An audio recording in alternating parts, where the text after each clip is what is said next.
I am Dr. Hemali Jayasekara from Adolescent and Youth Health Unit, Family Health Bureau, Ministry of Health. I would like to start the session 16 of Training of Trainer program on Adolescent and Youth Health. Today's topic is reducing violence. Objectives are define violence and describe types of violence, describe risk and protective factors for violent behavior, describe how to identify young persons at immediate risk of committing violence, describe measures to prevent or reduce violence, discuss conflict resolution, discuss how to teach young persons the skills to address risk factors. There are 4 basic concepts. What is violence? Risk factors for violence, prevention of violence, prevention and management of aggression. What is the definition of violence? Now we will look into the definition of violence.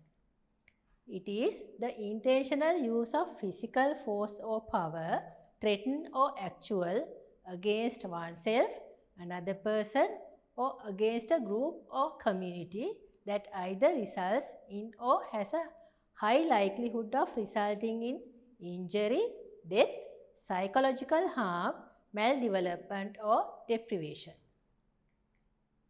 What are the types of violence? Self-directed violence, interpersonal violence, collective violence. What is self-directed violence? That refers to violence in which the perpetrator and the victim are the same individual and is subdivided into self-abuse, suicide.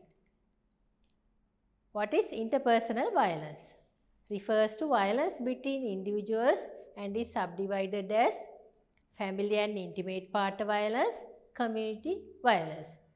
Family and intimate partner violence includes child maltreatment, intimate partner violence and elder abuse. What is community violence? Includes youth violence, assault by strangers, violence related to property, crimes and violence in workplaces and other institutions. So it is divided as stranger violence, acquaintance violence. What are the types of interpersonal violence? Mainly family or community. Family, it's subdivided as child, partner and elder. Community is subdivided as acquaintance and stranger. Altogether, these are subdivided as physical violence, sexual violence, psychological violence, deprivation or neglect. What is collective violence? Refers to violence committed by large groups of individuals and can be subdivided into social, political and economic violence. Risk factors for violent behavior. Now we will see what are the risk factors for violent behaviors. Previous aggressive or violent behavior, being the victim of physical abuse and or sexual abuse, exposure to violence in the home and or community, genetic factors, exposure to violence in media such as TV, movies, use of drugs and or alcohol, presence of firearms in home, combination of stressful family and socio-economic factors such as poverty, severe deprivation, marital breakup and so on.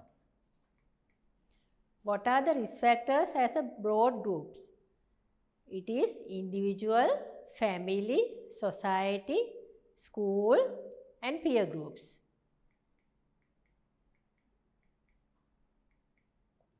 Individual risk factors. This is due to antisocial attitudes and behaviors, behavioral problems, boosting self-esteem, emotional problems, exposure to abuse, physical or sexual.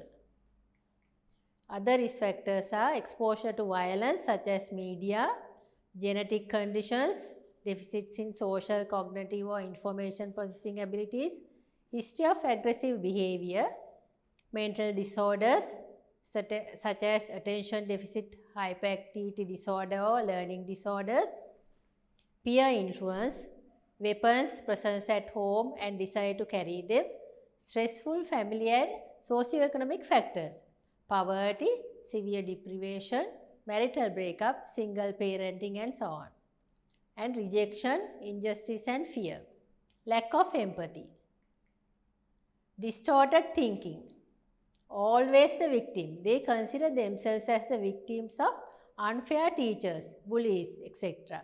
and using aggression to control them is justified.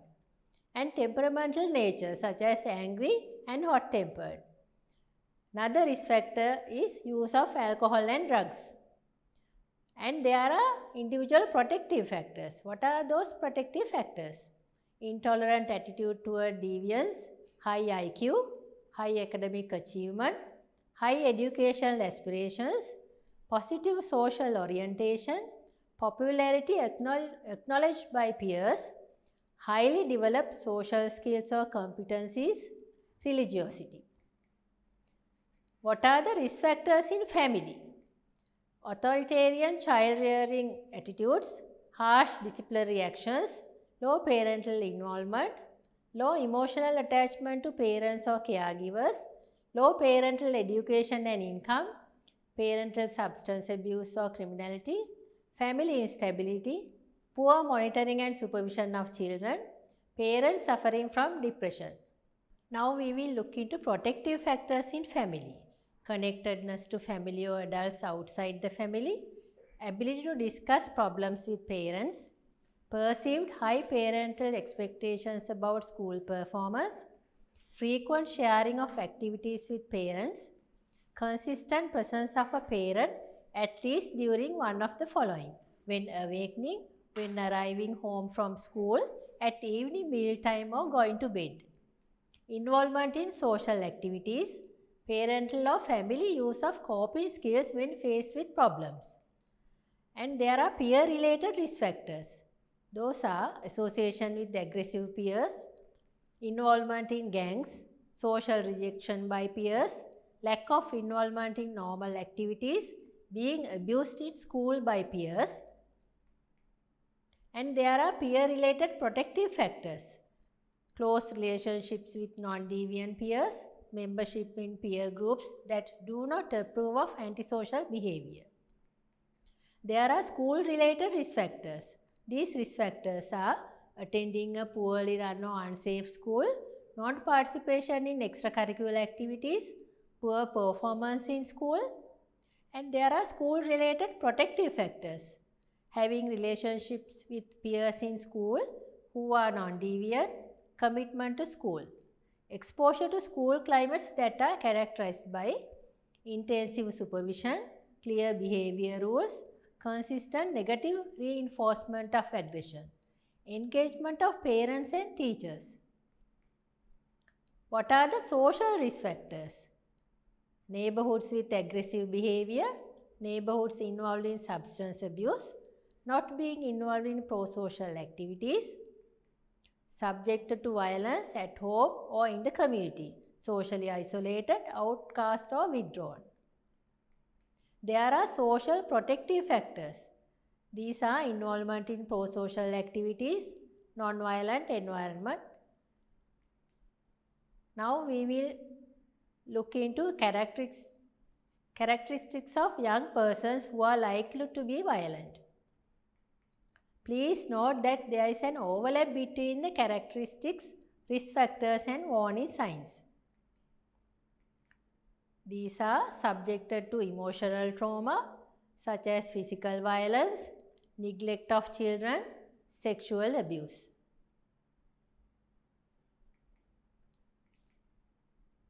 Loss of empathy, distorted thinking, self-esteem, always the victim. While being the aggressors, they consider themselves as the victims of unfair teachers and bullies and consider their violent acts as justified. Consider world as a hostile and unsafe place. Temperament, that is tendency to behave angrily or emotionally, especially towards others. Problems with socialization. They are experienced by children raised in homes where adult behavior is confusing and emotionally unstable and with poor communication. What are the predicting violent behavior? These are in 3 levels.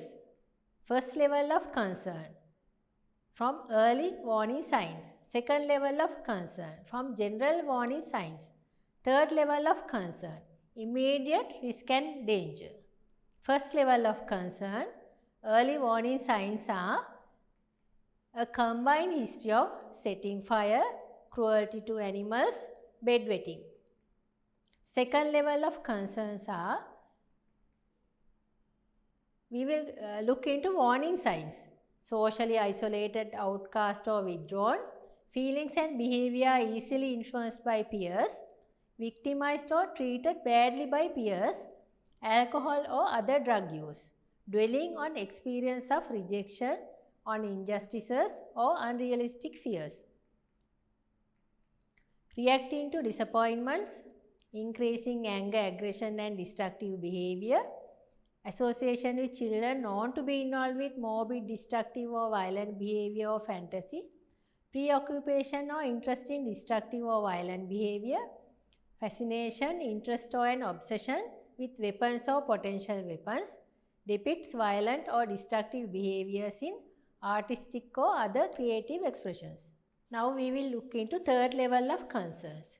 The third level of concern involves immediate risk or danger, needs immediate intervention, and the child should be seen by a psychiatrist or immediate admission to a hospital. Warning signs include intense anger, extreme irritability, extreme impulsiveness, getting frustrated frequently, recently assaulted another child or was recently assaulted, carrying a weapon to a place or situation that is inappropriate, destructive, violent or threatening gestures or statements, has or may have a plan for destructive, violent or suicidal behavior, saying or implying they are suicidal. There is or may be an identified a target for destructive behavior or violence. Prevention or reducing violence. Now we will look into prevention strategies. Research studies have shown violent behavior can be decreased or even prevented if the risk factors are significantly reduced or eliminated. Decreasing the exposure of children and adolescents to violence in the home, community and through the media is important. Suggested interventions are, think of alternative explanations for others' actions. Peer mediation, that is problem solving by youth with youth. Teach young adults the specific skills, especially life skills. Make the young persons to think through the consequences of violence.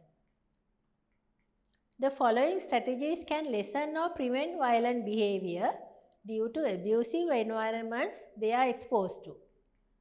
Prevention of child abuse by using programs such as parent training, family support programs, sex education and parenting programs for adolescents, early identification and intervention programs for violent youngsters, monitoring child's viewing of violence during their screen time, including internet, tablets, smartphones, TV, videos and movies. What are the policy level measures for prevention? Prevention of child abuse, sex education and parenting programs for adolescents, early identification and intervention programs for violent youngsters, censoring of media programs. Prevention at individual level are build rapport and be understanding. You have to talk and listen to the student and show concern when appropriate. Let young people know how you expect them to behave and need to be aware for cultural differences in defining aggression. Be encouraging.